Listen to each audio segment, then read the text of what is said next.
Brisket time, baby.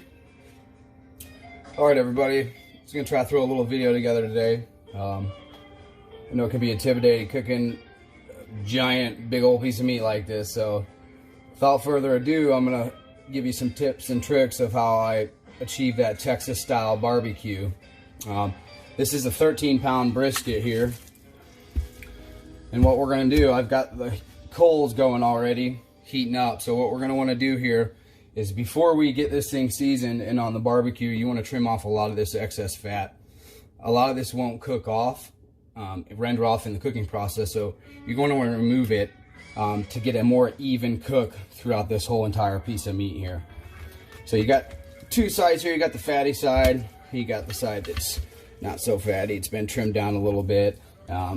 The meat side here, we're going to go ahead and get some of that excess trimmed off, but we're going to focus on this side here with all this excess fat. We want to get some of that meat showing and show little pockets of it, but still have a little bit of fat on there.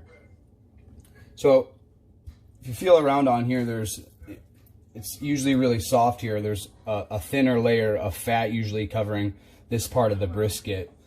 This is the tip end here. This has got a lot of harder meat on it. But it's a lot of harder, thicker fat on it, but it's a lot thicker and can absorb a lot of the heat. So this is the part that you're going to want to keep towards the coals, and this is the side that you're going to want to keep farthest away so it doesn't overcook and dry out. So I go through and I feel, and these big chunks here, we're going to want to start to trim some of that away. I'll just slowly start removing this fat here.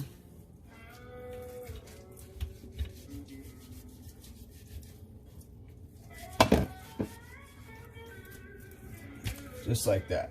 Keep a bowl aside for the fat. Once you start seeing these pockets of meat, that's when you want to start dialing it in and start removing the fat from that point. So, all right, now we're back. Now that this thing's been trimmed up, let's give you a couple looks at what it looks like after it's been trimmed. So, a lot of people will trim even more of this fat off. This is really thin, so it's still good for flavor. Some people will leave all the fat on there, depending on your taste and liking. This, on the tip side, this is really deep marbling here, so you don't want to get too crazy at cutting this away because you'll lose a lot of the overall brisket in the process. You can see here I've got like 2 pounds almost of solid nothing but fat in there. So you want to remove that to get a good even cook through this brisket. So now that the coals are ready, I've got this thing trimmed up.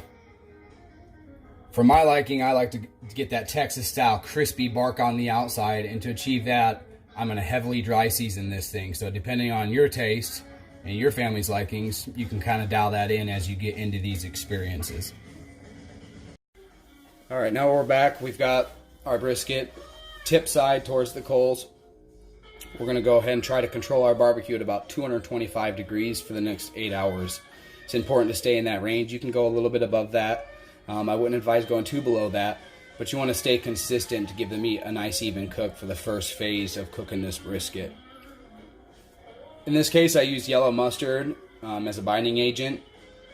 It helps the seasonings really stick to the brisket and achieve that bark, that crispiness on the outside that we're looking for on this brisket.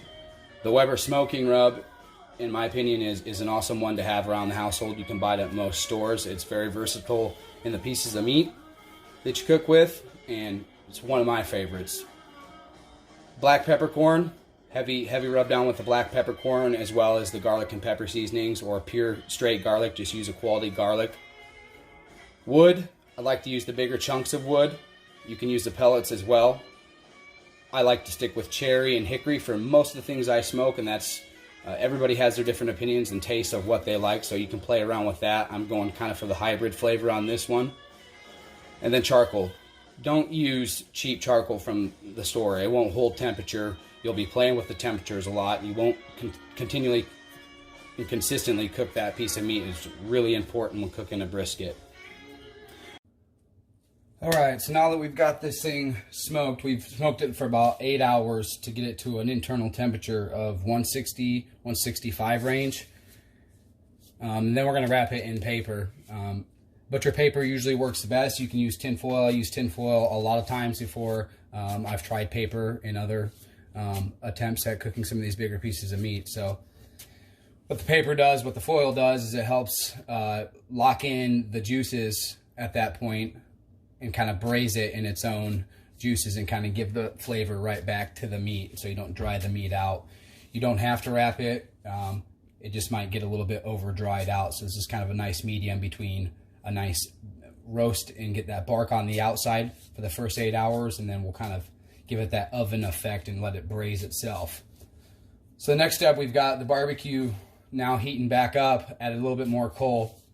We want that barbecue to reach 300, and we want to let this brisket get to an internal temperature of 200 degrees, just a little over 200. And at that point, the brisket will be ready to take off. Depending on the size of the meat, the temperature range you're looking for, it could take anywhere from 5, 6 to 8 more hours. We're probably going to be right around the 7-hour mark on this second phase of the journey. Make sure you keep your meat thermometer handy. Keep checking that thing. You don't want to go too outside those temperature boundaries. You'll start fading away and kind of get less flavor and dry this piece of meat out. So we're going to wrap this thing twice.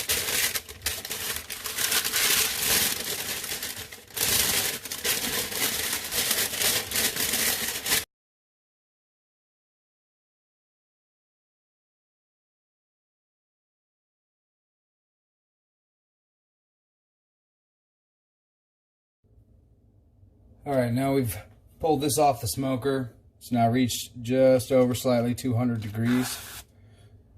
Let me go ahead and unwrap this, and we're going to let this rest.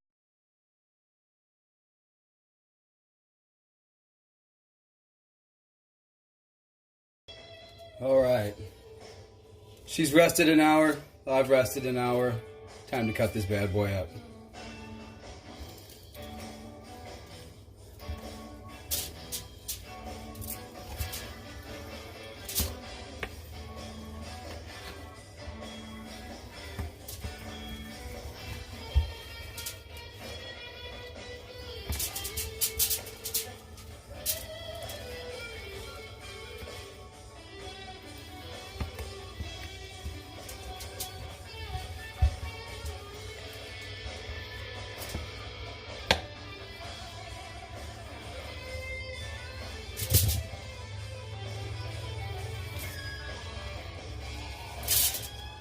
Pow!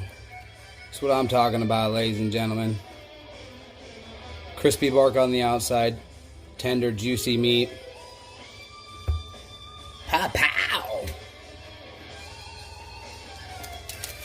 Hope you enjoyed the video. I'm Andy Beninati, and it's been a naughty barbecue.